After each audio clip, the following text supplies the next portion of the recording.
on Orange Press Pass, Syracuse football was trying to channel its inner 2017 vibes. That's the last time the Orange took down the mighty Clemson Tigers. 2022's installment of Dino versus Dabo featured two undefeated squads going at it from Memorial Stadium.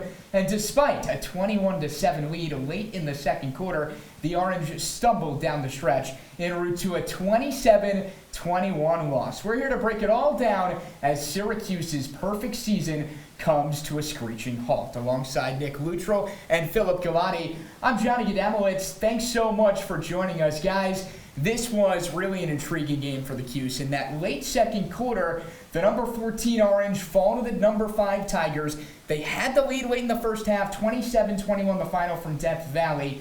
And look, first thoughts, what would your first thought have to be, Nick, in a game as crazy as this one? It was a crazy one, Johnny, and my first thought is second half meltdown. And that's really what it was for Syracuse today in Death Valley. And it was disappointing to watch as an analyst, as a little bit of a fan, I'll be honest. But it was tough for the Orange, and they weren't able to come out with the win today. But I think if you look at it, a Syracuse fan perspective, you can't be too down on this team, all right? This is a Syracuse team that lost to Clemson, a team that's probably going to end up in the college football playoff.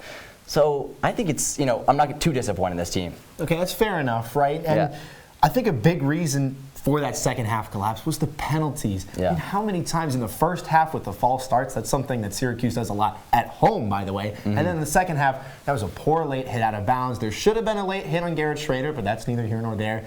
You got to clean up the penalties if you're Syracuse because they had a chance to win this game. And what a conversation that would be. But instead, we're not having that conversation. We're having this one. Yeah. Well, it's a loss for Syracuse, their first loss of the year. And well, now it's time to see how we got here. The Orange forcing 4 turnovers prompted Clemson to switch to its backup quarterback, but it wasn't enough. The Clemson faithful raring to go, an early kick from Death Valley, but they don't mind. 12 noon, they're still packing Memorial Stadium. Early on, Sean Tucker, a little halfback wheel route. He'll certainly take that. Syracuse's first points of the day, and it ties us up at 7 apiece. Now moving on a little bit later, DJ Uiagalelei trying to make something happen. Jihad Carter times it up perfectly, comes out of nowhere, takes the football right back. Syracuse possession. Clemson would get it back later, though. Yet another Tiger turnover as Uiagalelei loses it to Jihad Carter yet again. You saw him on the interception before. Here he goes this time around on a fumble recovery, and that is going to give the Cuse the lead, folks. 14-7 Orange.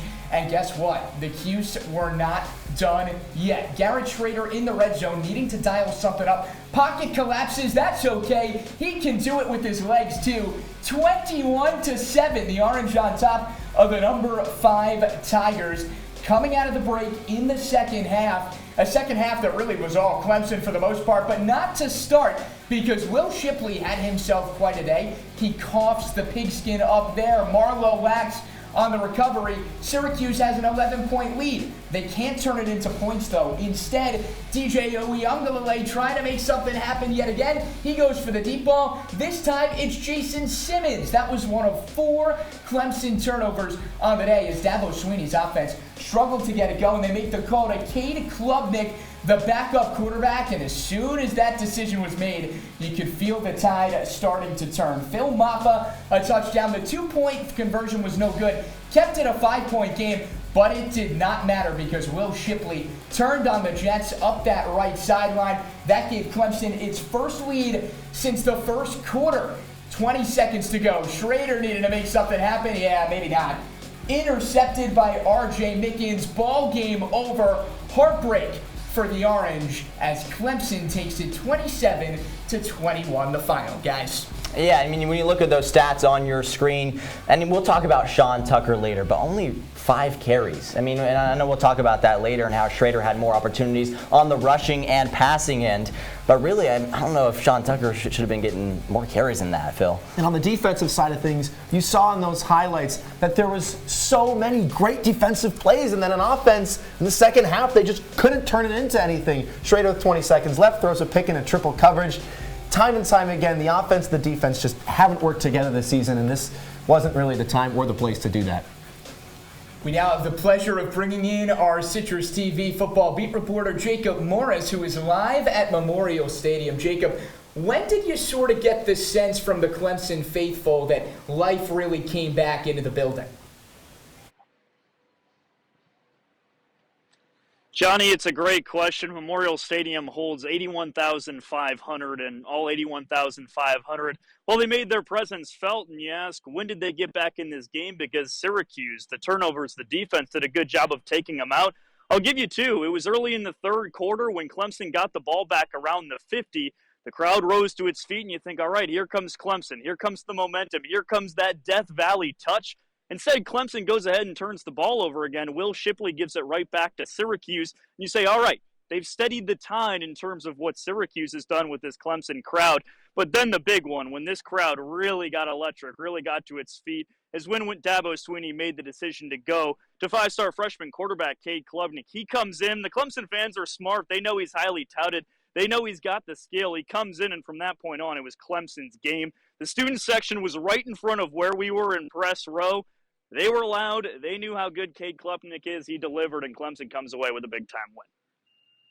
Jacob, we saw some bonehead plays by the Syracuse defense and offense, but looking at that defense, really in the third quarter, they had some penalties that really cost them the game to look at it, frankly. How did Syracuse on the sideline react to their teammates making those mistakes?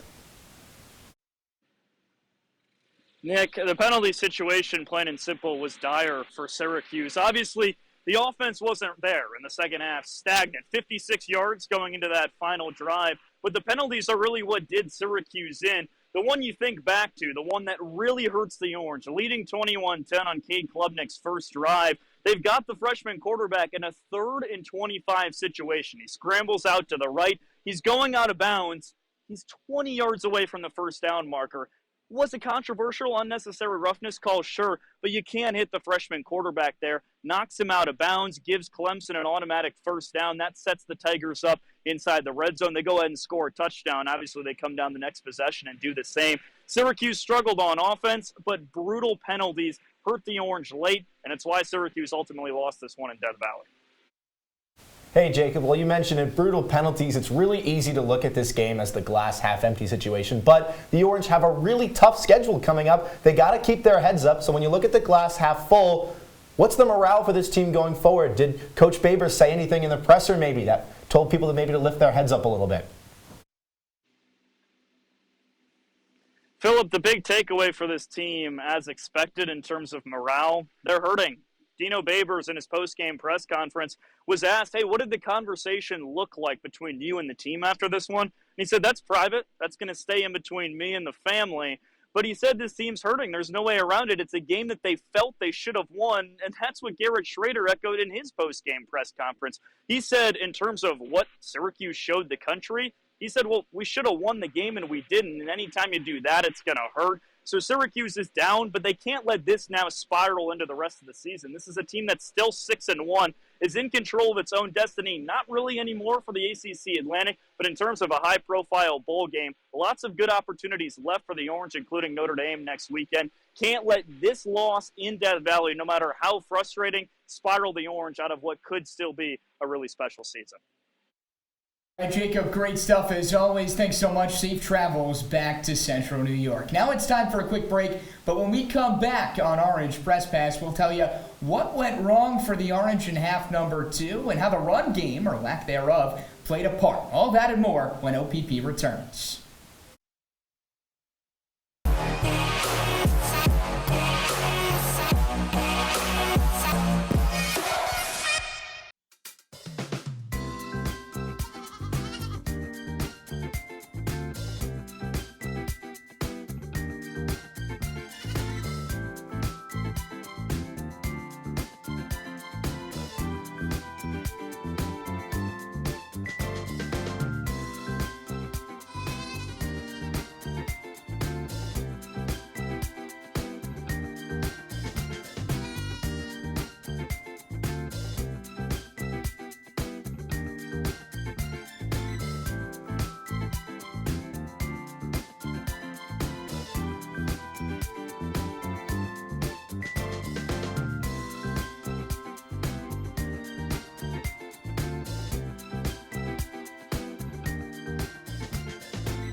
Jordan knows he shouldn't eat this entire bowl of nachos, but tonight he's earned that right. Because a few hours ago in the middle of happy hour, he recognized a sign. Not from the gods or a bolt of lightning, but from a double heart, a kissy face, and a fourth ha in ha ha ha. That's when Jordan knew he was buzzed. So when it was time to go, he got a ride home instead of driving. Be a legend like Jordan. Recognize your buzzed warning signs and get a ride home. Buzz driving is drunk driving. Welcome back to Orange Press Pass alongside Nick Luttrell and Philip Galati. I'm Johnny Gadamowitz as Syracuse football falls to Clemson 27-21 for its first loss of the regular season. We're here breaking it all down for you, and guys, for whatever reason, Syracuse running back Sean Tucker was really a non-factor down the stretch. Only 5 carries on the day for still a respectable 54 yards on the ground, but still 5 touches all day long. Nick, we'll come to you first here. Why shy away from your bread and butter in Tucker? That's a great question. I don't think it's really Tucker's fault for this loss at all. And I know that's not what you're asking, but we talked about this a little bit earlier. When Tucker got the ball, he was rushing for 10 yards per carry, I think, but he wasn't given the ball as much. And I don't think there's any blame to be put on really anybody, because I think Garrett Schrader did what he does best, and that's run the football. He had RPO opportunities where he got outside, was able to run the football instead of giving it to Tucker. Clemson did a good job on defense of shutting down Tucker, so that allowed Schrader to be able to run more, but not for Tucker. I totally agree. It's not Tucker's fault because the O-line was abysmal today. I mean, how many times was Schrader rushed in the pocket, forced to scramble, sacked? These are all questions that need to be asked of the O-line because Tucker just wasn't given the opportunity produced. If there's no hole that the O-line's making for him to run through, how the heck's he going to put points on the board?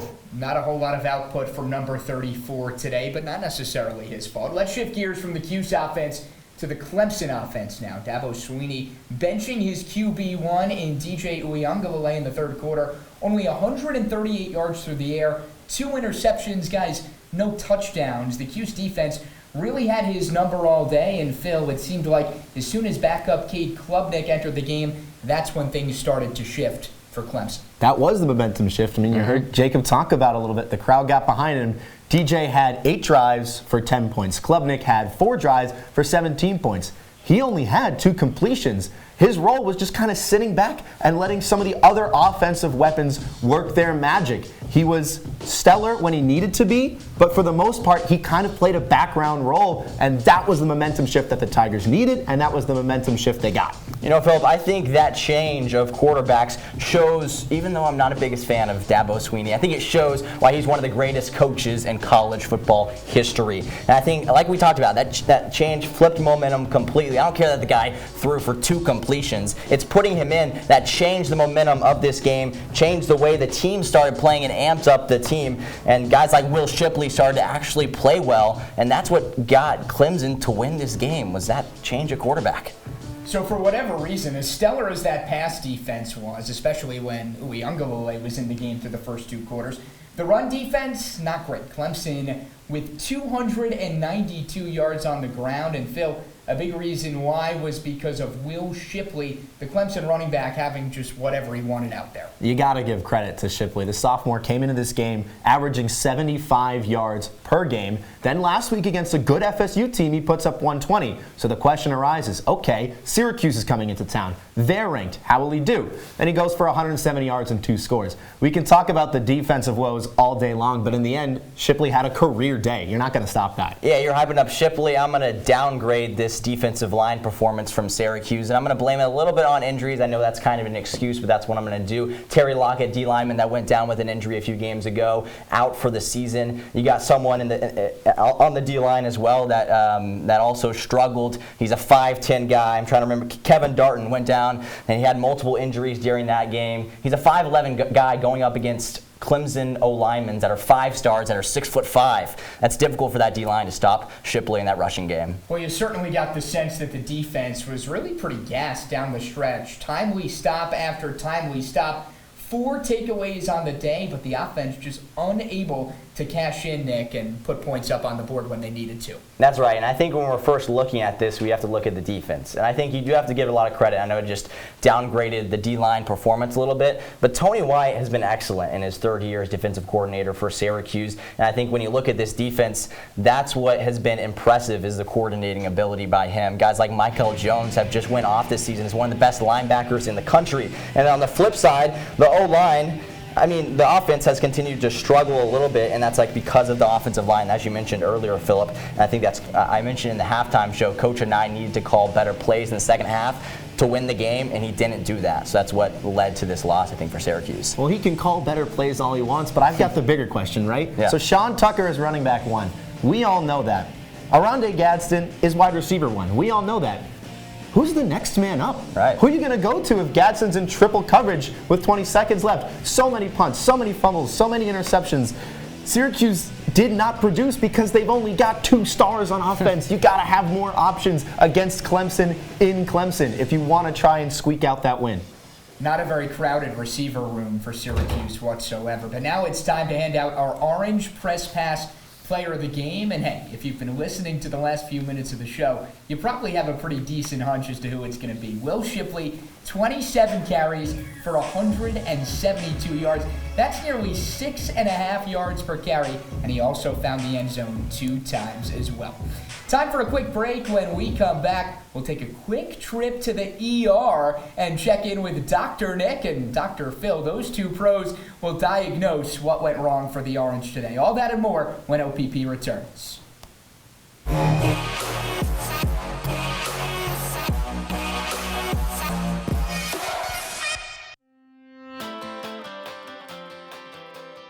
OTN is on all your favorite apps: Apple TV, Fire TV, and Roku. Search Orange Television Network or OTN.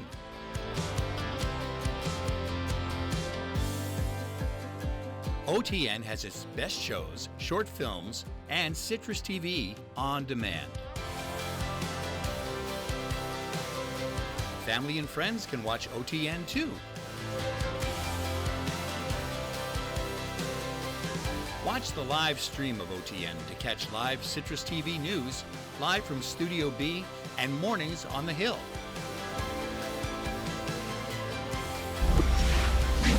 On or off campus, watch OTN anywhere.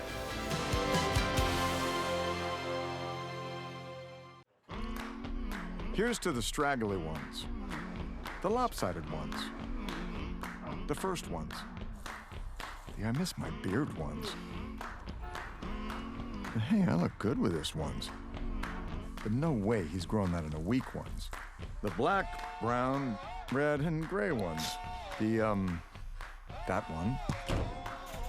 The itchy ones. The never forgotten ones. The ones grown by Dad.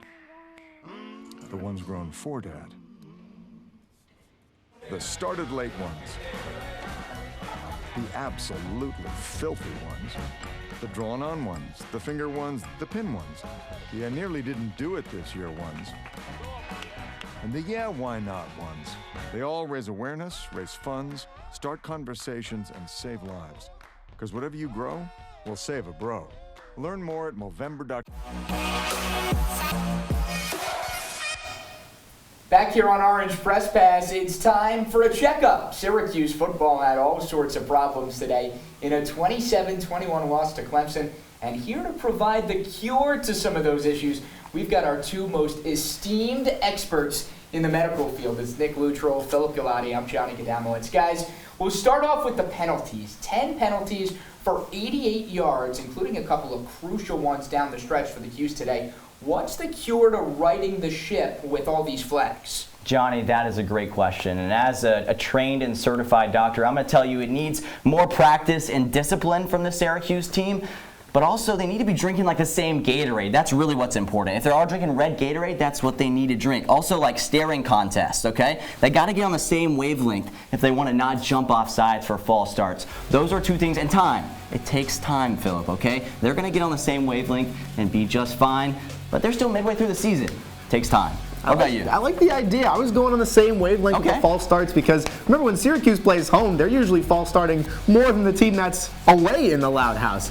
I've got Bop It as the #1 prescription. Okay. It's great with reflexes, reaction time, and in tough situations, you got to be able to do the right task and bop it. And with false starts, with late hits out of bounds, with a couple of those PI calls toward the end, it's those miniature decisions, those lapses in concentration that really cost Syracuse down the stretch. So maybe some Bop It will fix things Phil, around. I'd like to see your reflex time on Bop It. How's your up to speed? You're working on it. All right. Yeah. Next, we'll move to Garrett Schrader. Only 167 yards through the air on the day with 1 touchdown and 1 interception. And, of course, a goose egg in the points column in half number 2. Philip, how do we fix SU's QB1? A good old-fashioned camping trip. I touched on it a little bit earlier. We've got wide receiver 1 in Aronde Gadsden.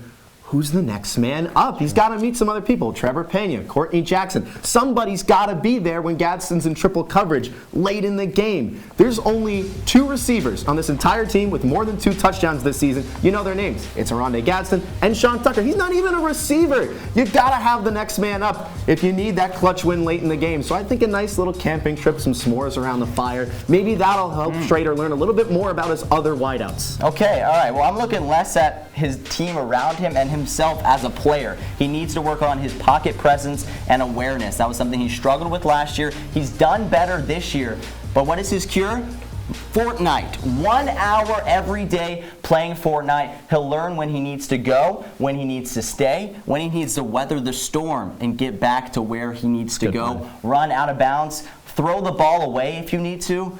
Fortnite is what he needs to do. Are we talking That's a cure. solos? Are we talking squads? What's a Solos or he's got to work on himself. He's got to work on himself. Okay, Just one person. I All like right. it. Yeah. Dr. Yeah. Luttrell giving us what we need to know. Finally, we'll shift to head coach Dino Babers. A couple of head-scratching decisions down the home stretch, including not calling a timeout right away late in the 4th quarter before a Clemson field goal. Nick, how do we fix SU's headman? It's tough to fix, but I think he has to work better with his offensive and defensive coordinators, Robert Anae and Tony White. And the cure for that, take him out to dinner.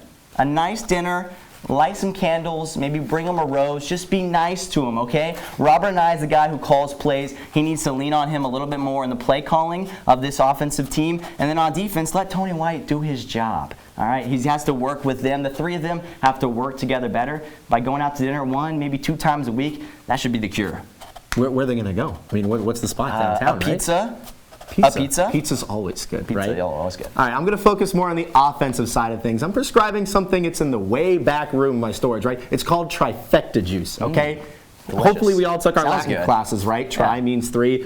3rd down is the Achilles heel for the Orange on offense this season. Against NC State, that was a game they won by 2 scores, right? They went 3 for 16 on 3rd down. Today against Clemson, 3 for 15. Not much improvement Not good. there. There's got to be better play calling on the first 2 downs so that in 3rd down you're not in a tough spot. And if you are in 3rd down, drink some trifecta juice. Don't call the screen like you did so many times today. Got to get that ball down the field. Okay. All right, well, I know where I'm going when it's time for me to have my next yearly checkup. Either of your offices diagnosing all the problems for this Syracuse football team. But we're not done yet here on OPP. When we come back, we'll take a look at what's going on around the nation and other ACC implications. All that and more when we return on Orange Press Pass.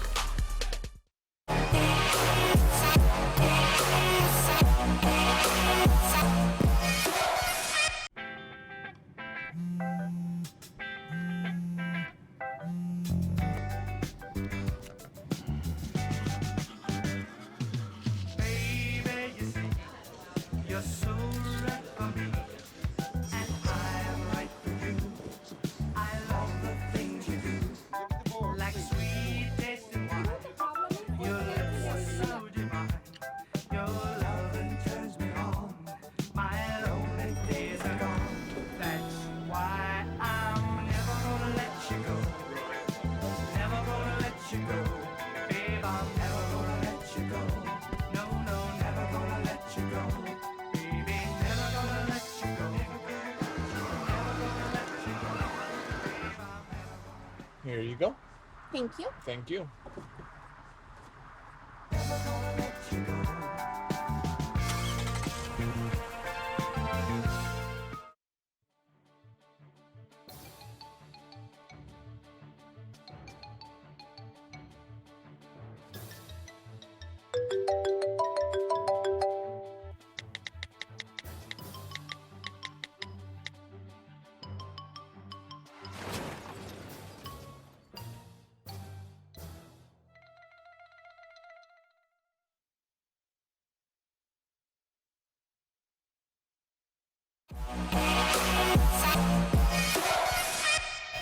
Hey, and welcome back to Orange Press Pass alongside Nick Luttrell and Philip Galati. I'm Johnny Gadamowitz, live from our CitrusTV studios, breaking down everything you need to know about Syracuse's really tough 27-21 loss on the road to number 5 Clemson. But guys, now it's time to zoom out a little bit, take a look around the nation on what was a very busy day of college football. Nick, you look at those scores. What sticks out to you? Well, I know we'll talk about the ACC later, but what I want to look at is the Big 12. That's a conference that normally you got your Oklahoma, maybe your Oklahoma State that's going to win the Big 12. This year, it's really anybody's game in the conference. You see Baylor have that win against Kansas. Normally it would be a bigger win than Kansas being good at football, but I guess they are, even though they lost to Baylor today. I think the Big 12 is wide open when you look at another conference besides the ACC. I totally agree. The Jayhawks, they got to stay in their lane a little bit. I know people in glass houses shouldn't throw stones, but Kansas, you're a basketball school. 5 wins was a little bit lucky. I'm not surprised to see that Baylor came out on top. Wow, Philip Galati showing no love to the Jayhawks here on Orange Press Pass.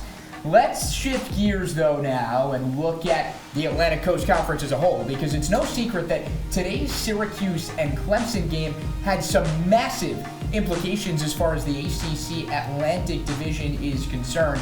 Phil, you look at this as far as the standings are concerned, what's the takeaway? Well, the takeaway is they're probably out of a title game, right? But with a tough schedule down the line in conference, there's still a chance to get a really good bowl game, maybe somewhere warm. That'd be a nice vacation, right? You got Wake Forest, you got Florida State. Boston College is a should-win game, but still, they got to keep their eyes on the road and focused on ending the season strong. And I think when you look at that graphic, at the bottom you see Louisville there. I don't know if we expected Louisville to be below Boston College. Now I know they got the same conference record right now, but that opening win against Louisville was good, but now it doesn't seem as good as it originally was, I guess. And of course, a whole lot of teams on that list that Syracuse still needs to play. Wake Forest, FSU, Boston College, to name a few. But as far as next week, it's the Notre Dame Fighting Irish.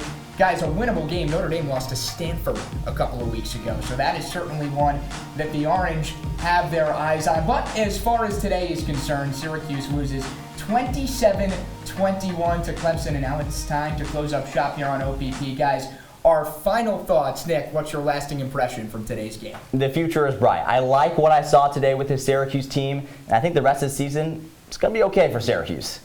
Nose to the grindstone for Coach Gino Babers and his squad. Look, Syracuse isn't one to count on any of their opponents, and there were a lot of positives, mostly in the first half, albeit. Yeah. But there were a lot of positives from this game going forward, and with more tough opponents down the line, Syracuse just got to keep their head forward and keep putting out results. All right, real quick, Syracuse number 14 at the end of the day today. Where do they fall in the rankings as far as next week, people? I think they stay in the top 20. I mean, they played decently well today, and I think maybe 18, 19 spot. What about you, Phil? That sounds about right. There's been a lot of movement this season in the bottom half of the 25. So maybe a couple spots, but certainly still in the national conversation. All right, well, there you have it. Syracuse goes to Death Valley and loses for the first time in 2022. 27-21 the final. Clemson takes it in style alongside Nick Luttrell and Philip Galati. I'm Johnny Gadamowitz saying thanks so much for tuning in. We'll catch you next time.